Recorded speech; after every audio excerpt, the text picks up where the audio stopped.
नमस्कार। देखिए, जिंदगी में परीक्षा हमें और आपको ही नहीं देनी पड़ती, हनुमान जी तक को परीक्षा देनी पड़ी थी। बड़ा रोचक प्रसंग है कि आखिर हनुमान जी की परीक्षा किसने ली और कब ली और क्यों ली। तो कहते हैं कि जब श्री राम का कार्य करने के लिए हनुमान जी सीता की खोज के लिए लंका की ओर जा रहे थे, तो देवताओं ने अपने मन में सोचा कि इतने बड़े काम के लिए हनुमान जा रहे हैं, आखिर इनके बल और बुद्धि की परीक्षा तो लेनी चाहिए। तो वो सुरसा नाम की माता है, सर्पों की माता का नाम है।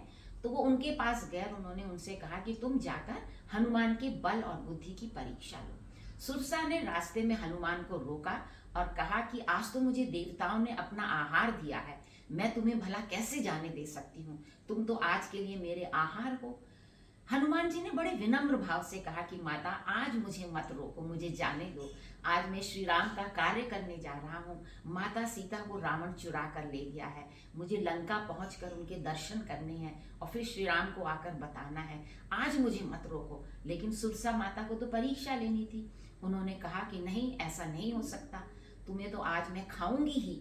तो उन्होंने अपना मुंह बहुत बड़ा किया। जितना मुंह सुरसा ने अपना बड़ा किया, हनुमान जी ने उससे दुगना बड़े अपना शरीर का आकार का विस्तार कर लिया। जब सुरसा ने 16 योजन के बराबर अपना मुख खोला, तो हनुमान जी ने अपना आकार 32 योजन के बराबर कर लिया। इस पर भी सुरसा नहीं मानी और उन्होंने अपना आकार, अपना मुख जो था वो 100 योजन के बराबर बड़ा करा। तब हनुमान जी ने सोचा कि ऐसे तो काम चलेगा नहीं। उन्होंने अपनी बुद्धि के प्रयोग से बिल्कुल छोटा सा रूप धारण किया और सुरसा माता के मुख के भीतर जाकर बाहर आ गए।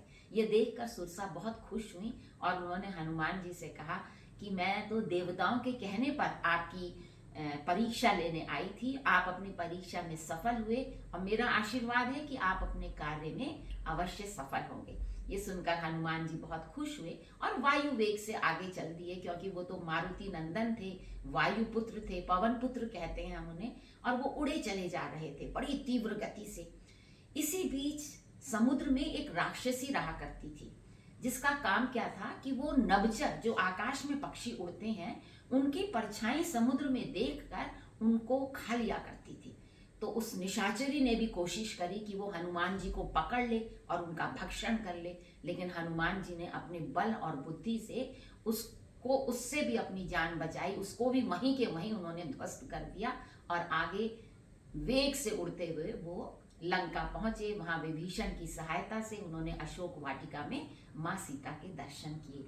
तो इस प्रकार से जब वो इतने बड़े कठिन कार्य के लिए जा रहे थे, तो उनको भी परीक्षा देनी पड़ी।